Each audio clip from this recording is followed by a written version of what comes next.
Kapangit naman yung mga aliens na yan. Oh. Sunday, amid his weekend at yung alien. There's no underground facility unless... Pag-usapan natin mamaya si Bam Aquino. Kasi ang sabi ni Bam Aquino, dapat ang kaso ni Digong dito itry yung mga cases Alexander A. Marcos, 1st District, Ilocos Norte, an act providing for free electricity for low-income, low consumption households, establishing a direct government subsidy, therefore, and for other purposes. Baka gusto niyang i-win yung support ng mga DDS, mga Duterte supporters. Yan o. Senator Bam Aquino on Tuesday said cases against individuals implicated nagbabagang mga balita at pagtalakay sa mga isyu ng lipunan. Bulsa! Opinyon, banat at paglalantad sa katotohanan. Bulsa! What you see is what you get. You decide. Mga kababayan, kamusta po kayo? Kapangit naman yung mga aliens na yan. Oh. As described in the Bible, mga kababayan, talagang mukhang palaka siya. ABS-CBN nag-report. Ngayon lang, February 17, kaninang umaga, Obama clarifies his "they are real." Kita ninyo, podcast comment on aliens. Si Barack Obama mismo yung sabi na. Ano masasabi ninyo? Ito, siyempre, galing ito sa movie. Yan, mga kababayan, yung alien. Ayan, former US President Barack Obama has sought to quench online speculation about comments he made aliens on podcast. Yung podcast, mga kababayan, yan si Barack Obama. Ang sabi dito, late Sunday, amid his weekend at the NBA All-Stars game in US, Obama posted a clarification on Instagram saying he had no greater insight than anyone else. I was trying to stick with the spirit of the speed round. But since it's gotten attention, let me clarify, sabi ni Obama. Reposting the video clip in question. Sabi niya, statistically, the universe is so vast, sabi niya, that the odds are good. There's life out there. The distances between solar systems are so great that the chances we have been visited by aliens is low. And I saw no evidence during my presidency that extraterrestrials have made contact with us. Really? Sabi niya, tingin ninyo, hindi kaya ito mind conditioning? Because malapit na sila magpakita. And sa Congress ng Amerika, pinag-usapan nito last year, nag-testimony mismo that aliens are, real being. Are aliens real? They're real, but I haven't seen them, and they're not being kept in... Parang kapatid ni Barack yung alien. There's no underground facility unless there's this enormous conspiracy, and they hid it from the President of the United There States. is really a What was conspiracy the first question you on alien. wanted answered when you became president? Where are the aliens? What are the aliens? Sa Bible, mga kababayan, na-describe yung aliens, pati yung mga extraterrestrial, na-describe po siya. And they're coming back. Dati na sila dito, sa totoo lang. Kuhan sila sa atin, nauna. Yan po ang katotohanan niyan. And they're coming back. And in the tribulation period, mga kababayan, aliens will attack Earth. Alam ba ninyong ganon? Pero yung aliens na sinasabi dito sa sinasabi ng mga taong ito, they're not actually the aliens na tulad ng pinapakilala sa atin through movies. Hindi po yan. Itong mga sinasabing aliens, binagong pangalan ng mga fallen angel. These are fallen angels, and that's in the Bible. Gaya yung mga fallen angels po, binago lang ng modern man yung tawag sa kanila. Pero in the Bible po, ang aliens are fallen angel. I was trying to stick with the spirit of the speed round, but since it gotten attention, let me clarify, sabi ni Obama, reposting the video clip in question. Statistically, the universe is so vast that odds are good. there's life out there. Naniniwala siya, may buhay. May buhay man talaga po out there. Kaya lang po, hindi aliens na tulad ng tinuturo sa atin. Fallen angels, galing sila sa langit. And maybe, they're occupying other planet. Kasi ang heaven po, God's abode, ang heavens po, 3 palapag. Alam ba ninyong ganon? O sino na sa inyo? Akala ninyo yung langit, isa lang ang langit yan. Hindi po, 3 palapag. Mantindihan niya, Mr. Maravillas, ang kwento mo. First heaven. Ang description ng Bible po, first heaven, second heaven, third heaven. First heaven, itong sky na nakikita natin. Yung eroplano, lumilipad. First heaven siya. Yung clouds, yung mga birds, yun ang description. That is the first heaven. Second heavens, kaya plural siya, heaven. Second heaven, the space, kung saan nandun yung moon, the sun, the planets, in all the, yung universe. Napakalawak niya, di ba, mga kababayan? In the third heaven, God's abode, kung saan yung Diyos. Kaya hindi ka doon pwedeng makarating kung hindi ka espiritu. Hindi pwede. Patay ka na muna before kang makarating doon. Kung save ka. Kung hindi ka makarating doon kahit sumakay ka sa spacecraft. Kasi napakalayo. Third heaven, napakalayo po. Yung lawak lang ng universe, napakalaki. You need billions of light years para mag-travel doon with the speed of light. Ganun po. Kaya, hindi makakarating talaga sa langit. You have to dadaan ka talaga sa ating Panginoon. I am the way, the truth, and the life. No one cometh unto the Father. Siya yung spacecraft natin. Naniwala kayo sa kwento ko? Iba man yung topic ninyo dyan. Gusto ko kasi bigyan kayo ng topic. Nakakaiba. Hindi lang yung politika. Kasi itong balita dito, ABS-CBN yung nagbabalita. Kakaiba ba to? Interview kay Barack Obama. Kaya yung Amerika, may Space Force na sila. They have their Space Force. Tayo walang kamalay-malay dito na mga pinag-uusapan nila. Hanggang ngayon, doon pa lang tayo sa napakababang level ang mga agenda natin, politika. Pinag-uusapan na nila, aliens na, yung invasion ng mundo, yun ang pinag-uusapan nila doon. Tayo, Sara Duterte pa rin. Pag-usapan natin mamaya si Bam Aquino. Kasi ang sabi ni Bam Aquino, dapat ang kaso ni Digong dito i-try. Yung mga cases sa AJK, yun ang pag-usapan natin mamaya. Pero ibigay ko muna sa inyo, mga kababayan, itong magandang balita, yung papakinabangan natin.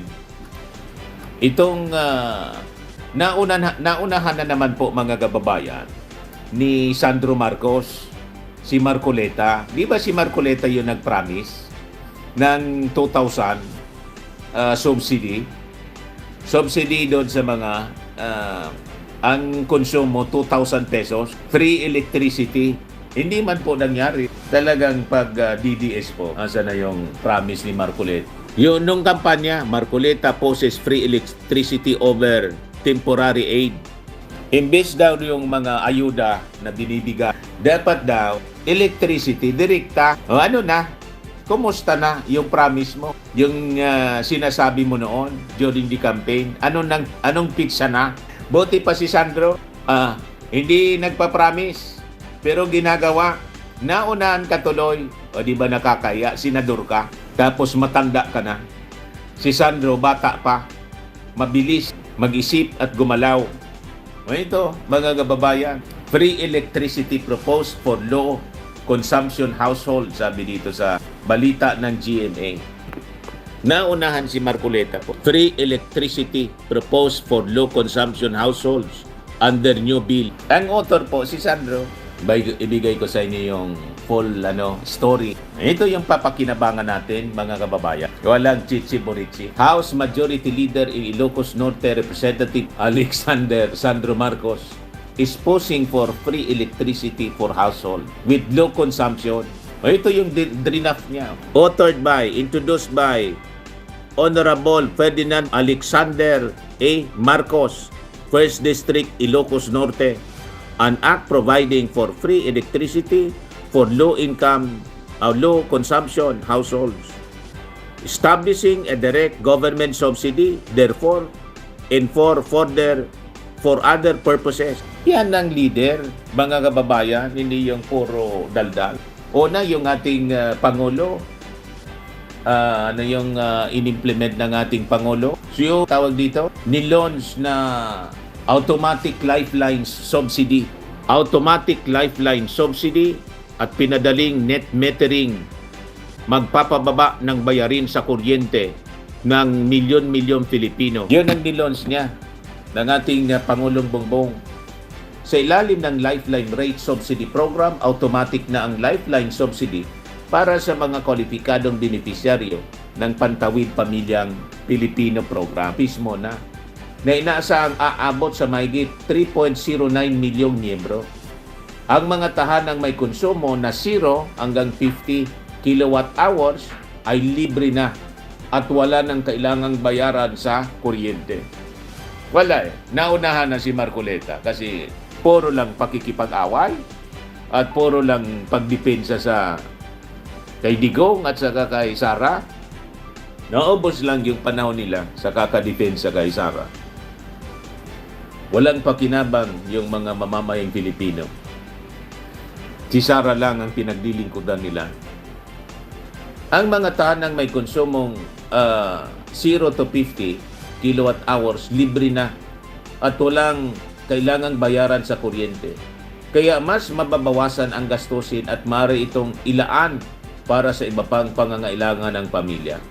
Pinadali rin ang net metering program kung saan maaaring mag-install ng solar panels ang mga tahanan at negosyo at ibenta ang mga sobrang kuryente sa grid sa mas malinaw na patakaran at mas mabilis na proseso. Mas napapadali ang paggamit ng renewable energy at pagpapababa ng gasto sa kuryente. Yan ang leader po. Kaya maniwala kayo na si Sara Duterte wala mang ganitong mga programa. Siya yung may performance rating na mataas. Alinsunod sa direktiba ng Pangulong Ferdinand Marcos, layunin ng mga reformang ito, tiyakin ang mas abot kaya, maasahan at sustainableng enerhiya para sa bawat Pilipino. In this time, yung kanyang anak na si Sandro, nag-file ng bill, mga kababayan, para sa libreng electricity para sa mga mahihirap, low consumption household, mga kababayan.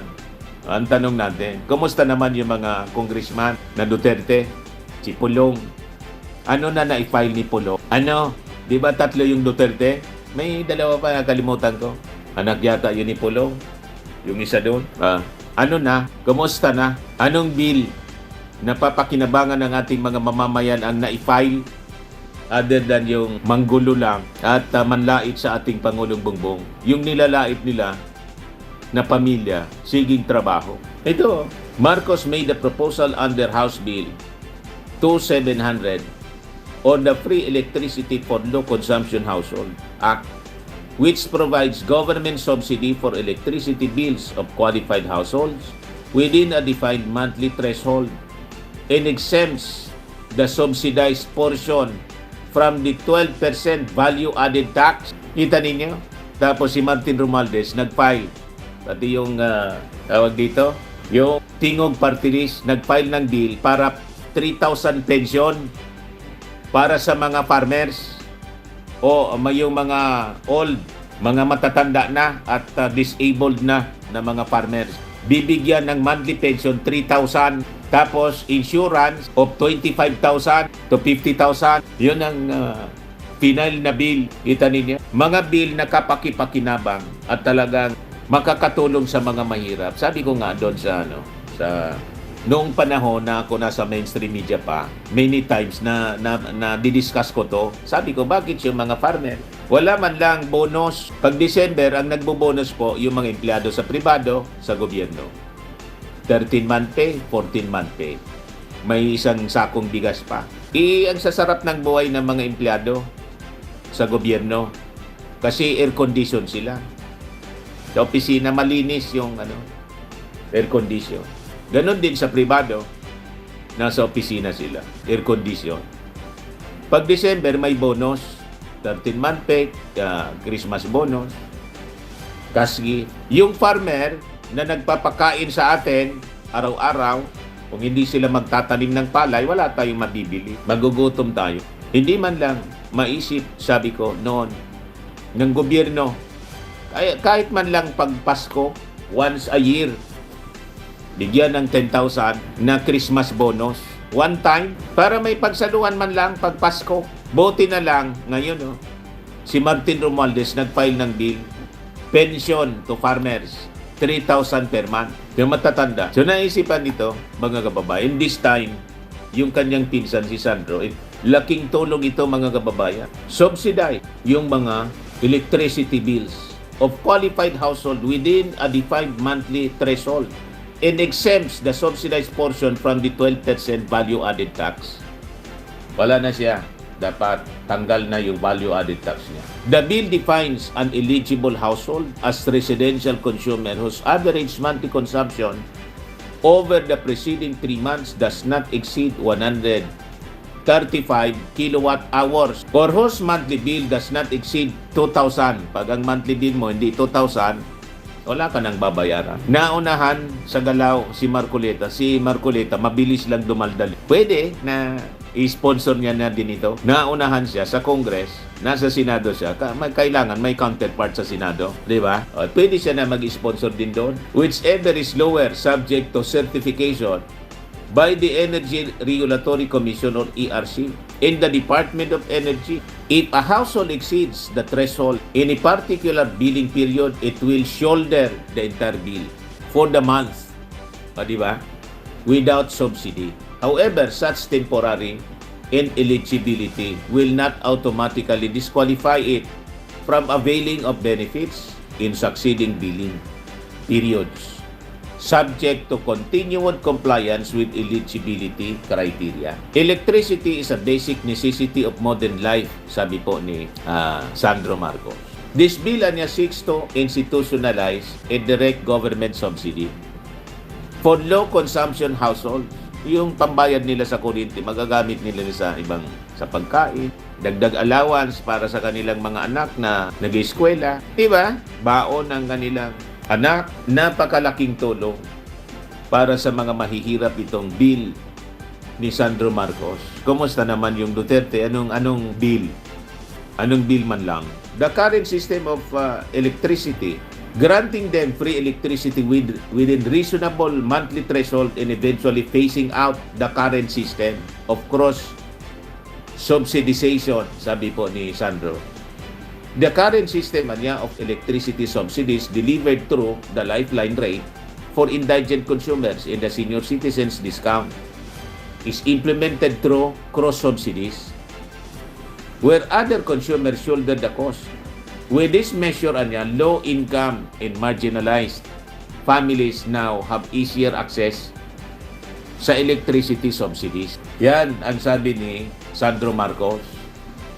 Ito yung dapat na sinusupport mga kababayan ng mga leader. The lawmaker cited the December 2024 study by the state-run Philippine Institute for Development Studies which revealed that lifeline discounts vary per distribution utility due to differing financial capacities and customer characteristics. A study showed that under the DU levels, cross-subsidies for households in low-income areas can end up subsidizing other poor households. And the subsidized electricity is still subject to 12% VAT, which effectively imposes a tax on both contributors and recipients. Itong bill ko ngayon aims to address distortions in the current system and remove the burden on other consumers. Tanggal na natin yung bigat para sa kanila. Likewise, it will also allow transparent validation and exclusion of eligible households based on a defined threshold, eliminate VAT on subsidized amounts, unify implementation, and ensure that public funds directly benefit eligible households. Napakatalino po ng mga Marcos. Matalino at hindi sila madaldal. Kaya tama yung kasabihan, ang masalita kulang sa gawa. Pag ang tao daw na masalita kulang sa gawa, ito kung malita sila, kung kailangan magsalita. Limitado sila magsalita. Maraming gawa. Further, the bill mandates distribution utilities to issue zero-charge electricity bills to validated eligible household and submit verified reimbursement claims to the DOE, subject to stringent audit by the Commission on Audit to prevent leakage and ensure accountability. At yung nagkikinabang ko, mga damases, ay siguradong kasama ditong magkikinabang di batas na to ni Sandro, mga DDS na walang tigil sa paninira. Pati sila magkikinabang nito. Di ba? Mga kababayan, Marcos added, the Philippines has to keep up with its Southeast Asian neighbors, which already provide government subsidies on electricity bills in varying degrees, such as Indonesia, Vietnam, Thailand, Singapore, Myanmar, and Laos, in order to bring better relief to low-income households than that afforded by the existing lifeline under the IPIRA. A direct subsidies scheme needs to be instituted. Based on government records, sabi ni Sandro, the Lifeline Rate Subsidy Program only covers around 334,000 consumers as of November 2025, or just 11% of the around 3 million beneficiaries of the Pantawid Filipino program. Okay, expanded siya. Laking pakinabang, mga kababayan, para sa ating mga mahihirap. So makikita ninyo ang Pamilya Marcos, talagang ang iniisip, tama itong may biglang dumaan sa aking timeline. Galit na galit po itong tatay, si Crescencio Cruz. Pakinggan ninyo, ang magaling mangomentaryo po ito, kahit matanda na, pakinggan ninyo ito. Iwan ko, baka napakinggan ninyo ito. Yan West Philippines kasabi-sabi nga niya dyan, no comments Kaisipan, maayos ang desisyon sa buhay. Kaya lang, karamihan sa mga Pilipino natin na nadidinig ko, mga gago. Si Sara Duterte, i-interviewin mo, mula nang maging Vice President, si Sara Duterte, i-interviewin mo, wala nang ginampanan sa Pilipinas yan kung hindi. Pag in-interview yan, ang sasabihin, si Marcos, namumuliti ka. Panay galit sa mundo ang madidinig mo kay Sara Duterte. Kahit Real talk kailan po. mo interviewin yan, walang isasagot siya kung hindi, pamumulitika lang yan, pamumulitika. Walang ginawa yan si Marcos kung hindi mamulitika. Wala Baliktad nang po. isinilbi sa Pilipinas siya kung hindi panay pagkritiko dyan sa administrasyon na yan. Panay galit, Nandidilat panay po siya. bukod. Bilang Vice Presidente, hindi ba dapat katulong siya nag-aayos ng Correct. bansa natin? Wala siyang ginawa kung hindi pumunta sa iba't ibang bansa, pupunta sa Daig, pupunta sa ganito, para ipangalandakan na si Marcos, mamumulitika, si Marcos, gago, si Marcos, adik, si Marcos. Wala nang ginawa, matatapos ang termino niya kung hindi pintasan ang administrasyon. Yung ginastos Magaling na komentarista to. kay Sara Duterte, walang kasilbi-silbi, walang sinabi. Minsan in-interview yan kung ano masasabi sa West Philippines, kasagot-sagot, no comment eh. Ano silbi niya bilang Vice President? Samantalang si Pangulong Bongbong, Nakita mo na? napipintasan ng sambayanang Pilipino, palpak na Pangulo, mahina, kung ano-ano ang pinupula nila sa Pangulo. Ni hindi man lang pumupukol ang Pangulo kontra sa kanila. Wala Yes, silang madidinig kay Pangulo na si Sara ganito, si Duterte ganito. Maayos na pagiging Pangulo pag in-interview mo si Pangulo. Correct. Kahit paano, pilit na gumaganap si Pangulong Marcos bilang Pangulo, ginagampanan niya na maiyayos ang bansa. Bagamat kulang na kulang pa ang pagtingin natin. Makita mo yung Unchat, makita mo ang porsyento kung sino ang mas mataas ang rate kay Sara Duterte kay Marcos. Abante pa si Duterte, abante pa si Sara. Abante pa Kahit siya siya ng hindi 40%. makapaniwala eh. Ibig sabihin nun, ang gusto ng karamihang Pilipino, ang mamumulo kasing gago ni Sara Duterte. Yun ang gusto ng mga tao, yung walang gagawin kung hindi politika, naninira. Abe, walang mangyayari sa Pilipinas, nagkakahetot-hetot na yung Pilipinas, panay politika pa yung Ano sa pinasweldo natin niyang bilang Vice Presidente? Ilang milyon-milyon, daang milyon ang ginastos natin niya ang nilustay ni Sara Duterte.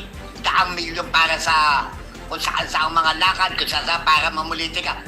Buong termino ni Sara bilang Vice President, walang ginawa yan kung hindi mga panya. Pagkatapos yung panagugustuhan ng tao. Mga Pilipino, sambay ang Pilipino, mag-isip-isip naman kayo. Yan ba iboboto natin pagka naging Pangulo ng Pilipinas yan? Pinamigay niyan yung West Philippine Sea. Kasabi-sabi nga niya dyan, no comments eh. Pangalawa siya sa pinakamataas sa buong Pilipinas. Pag in-interview siya tungkol sa nagkakagulong West Philippine Sea, ang sasagot niya, no comment. May utak ba yung Vice Presidente natin na yan? Pagkatapos iniidolo pa ninyo. Mag-isip-isip nga ang utak ninyo kung diba? yan ay tamang maging Pangulo ng Pilipinas. Nasirmonan kayo mga DDS. Commenting nyo ako. Sa mga nagpapalo sa akin, sa mga nagsishare sa akin. Once again, thank you so much. Pambasang epi po. Yun. Dinarial to kayo na mga nanonood sa atin ngayon na DDS. Wala eh. Lahat lang panira, mga kababayan. Yun ang pag-usapan natin. Bam Aquino HEK cases should be tried in Philippine court. Ako tingin ko, namumulitika itong si Bam Aquino. Kasi siyempre, gusto niyang lumaban.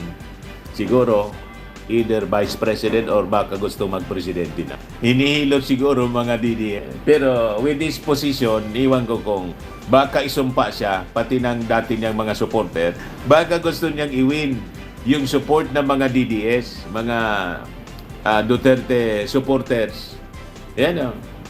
Senator Bam Aquino on Tuesday said cases against individuals implicated in alleged extrajudicial killings daw during the Duterte administration's drug war should be tried in Philippine court rather than before an international tribunal. Baka isumpa siya mga kababayan ng mga dati niyang kaalyado. Aquino made a statement after the International Criminal Court of the prosecutor identified Senators Bongo and Ronald Bato de la Rosa as among the alleged co-perpetrators in the crimes against humanity case against former President Rodrigo Duterte. Nabi dito sa balita ng GMA, speaking in an interview on Unang Balita, Aquino said the Philippines must confront the killings that occurred and pursue justice locally, noting that the victims and their families are in the country. The trials for these cases should ideally be held here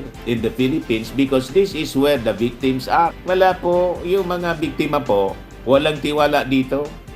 Kasi yung influensya ng mga Duterte, malakas pa, pati sa judiciary. Kaya nga, nagpatulong sila sa mga organizations. Yun ang reason.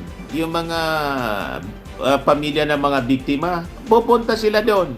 Walang problema. Hindi mga umingi ng tulong sa inyo. May mga organizations na tumutulong sa kanila. Nakikita ninyo, yung bayad sa eroplano, yung stay sa Dahig, sinolder. Iwan ko kung may mga tumulong din ng mga politiko. Possibly, yung mga politikong naka-alyansa sa kanila, tumulong. Wala silang tiwala dito, Bam Aquino. Pero ako, nababasa ko yung purpose mo kung bakit naglalabas ka ng ganito statement na malamang yung mga bumoto sa inyo, yung mga dati ninyong kaalyado, you want to win siguro the favor of the Duterte supporters na wala din sa inyo yung sumuport sa inyo para manalo ngayon. Kasi ang basa niya, namamangka ka sa dalawang ilog. Pag namangka ka sa dalawang ilog, tulad ni Amy Marcos, munti ka na si Amy matalo. Kaya lang ang sabi ng special ops, kaya nakakabit pa ng konti. Yan ang sabi niya rito sa report ng GMA News Online. Despite this, Aquino said he respects the ongoing process at the ICC which is based in The Hague. Nire-respeto daw niya. Nire-respeto mo pala? Nagsalita ka pa? Ano yung intention mo sa pagsasalita para mawin mo yung support? He added that senators are expected to discuss the matter involving Go and De La Rosa in a caucus. Parang nagpapakita siya ng sympathy. He added, but emphasized the need to wait for the court's formal actions before drawing conclusions. The confirmation of charges in Duterte's case is scheduled to begin February 23, with subsequent hearings set for February 24, 26, and 27. Yan ang mga kababayan ng balita ngayon. Ngayon, si Aguirre, mga kababayan, isa sa mga napangalanan kasama ni Bongo at saka ni Bato de la Rosa bilang mga co-perpetrators.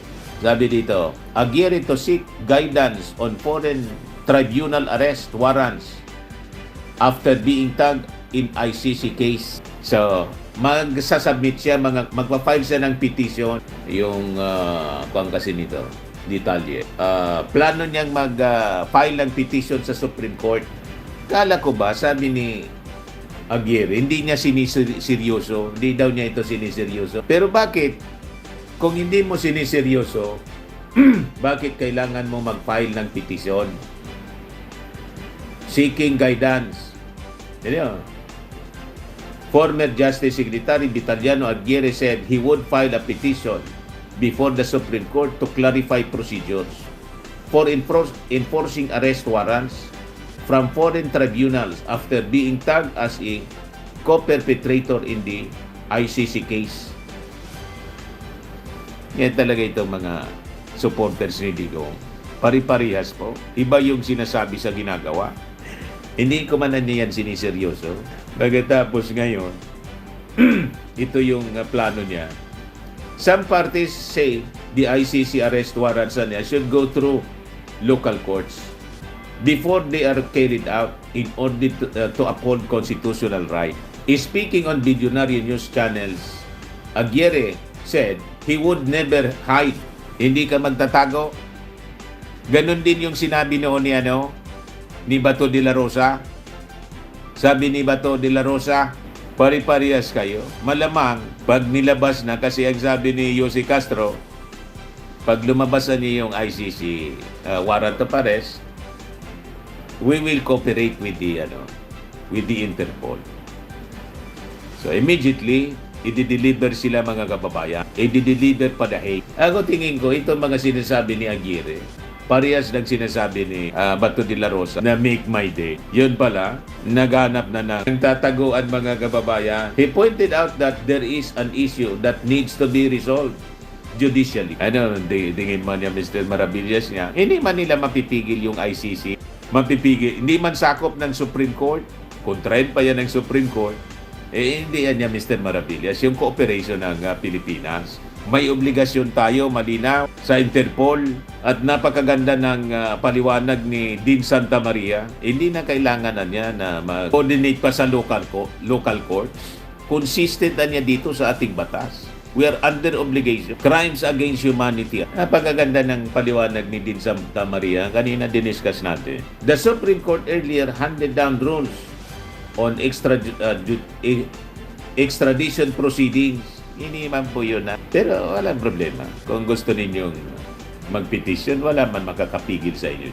In my intention niya, now to draft a petition for filing before the Supreme Court. I am also appealing to the Supreme Court to come out with the same rule, whether they are going to clarify what are the steps to be taken before we could be taken to The Hague. And this ICC team dapat may rules on foreign tribunal, sabi ni Aguirre. He said the lack of clarity is a problem given what happened to former President Rodrigo Duterte, who was brought to The Hague immediately after being served the ICC warrant. He said those facing arrest warrant from foreign tribunals like the ICC deserve due process. I am appealing to the Supreme Court na sana magkaroon din sila ng similar rule of what would happen. Ngayon, you are seeking due process. Yung amo mo, walang due process doon sa mga biktima. Napaka-unfair ninyo. You are seeking due process sa ICC o sa Supreme Court. Yung ICC case ninyo na napangalanan kayo as co-perpetrator, yun na mismo ang due process. Sagutin na lang ninyo. Yun mismo ang due process. Didinigin kayo doon. Gusto ninyo dito? Walang tiwala dito. Yung mga complainant, hindi nang function ng maayos yung inyong Department of Justice noon. injustice ang nakikita nila. Kaninong kasalanan yan kung hindi sa inyo? Nawala ng tiwala. So, final nila sa ICC, imbis na sa local court. Ito na ngayon ang nangyari sa inyo. Now you are seeking due process. Ang tanong, binigyan ninyo ng due process ng panahon ninyo yung mga victims, yung mga pamilya ng mga biktima. Walang due process. Immediately in-execute. Mabuti nga dito yung execution na ginawa ng ating gobyerno. Diniliver lang si Digong papunta sa The Hague. Yung execution na ginawa ni Digong sa mga victims, ito talagang execution. Kill, kill, kill. Napaka-unfair ninyo. Pag sa inyo, dapat may due process. Due process na talaga yung ginagawa. You're given time in court. International court lang, hindi local court. Especially, since the ICC prosecution mentioned his role as a lawyer for Duterte when the latter was Davao City Mayor and for alleged members of the Davao Death Squad. This was when they were being investigated for killings in the city. Itanong mo doon, wala kaming sagot niya. Doon ka magtanong. And I think hindi yan masasagot ng Supreme Court kung bakit kasama yung pangalan mo. Hindi man yan masasagot ng Supreme Court sigurado. Kasi hindi sila involved sa pagsama sa pangalan mo.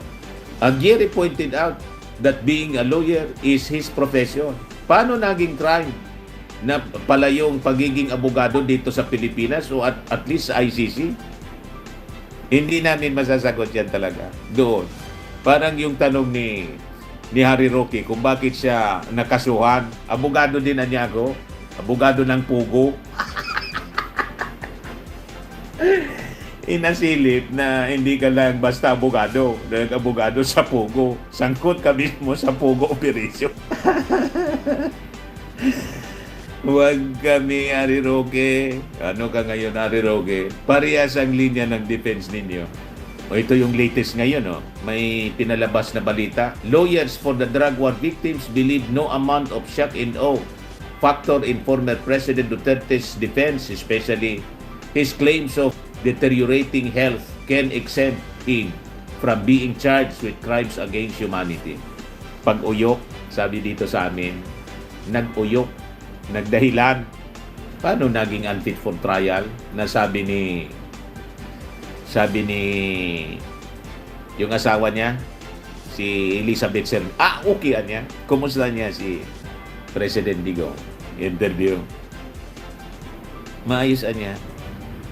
Anyway, kasi okay na yung mga pinag-usapan natin. Bukas naman po, maraming salamat sa inyong panonood. Ako po si Dante Maravillas. Bye-bye. Max Swimming and Lifting Cream, pinapahid po sa mga pulses in affected area. Mainam po sa paninigas ng mga kaso-kasuan. Ito naman po, Automax Radiant Serum. Sa mukha naman yung application, anti-aging po siya. You will look 10 years younger than your age. Sa mga cancer patients naman po, baka lang gusto ninyo itong itry. Neng siya red mix fruit drink. Hindi mo po siya gamot, food supplement siya. Kaya lang, gawa siya mga kababayan sa goji berry. Yung goji berry may anti-cancer properties. O ngayon, yung mga inquiries ninyo, dumiritso na lang kayo sa aming messenger sa Facebook para masagot namin agad. Ayos pa? Ayos na ayos niya, Mr. Maravilla. Sa mga nagana po ng malinis and spacious fitness gym, pumunta lang po kayo sa aming Colossal Fitness Gym.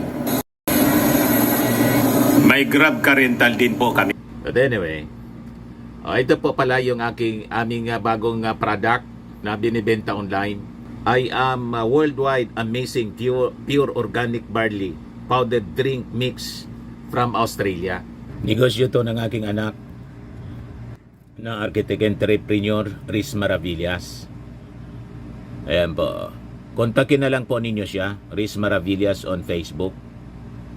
Ang mga health benefits niya, boost immunity, improves digestion, enhance energy levels, packed with antioxidants, prevent cancer.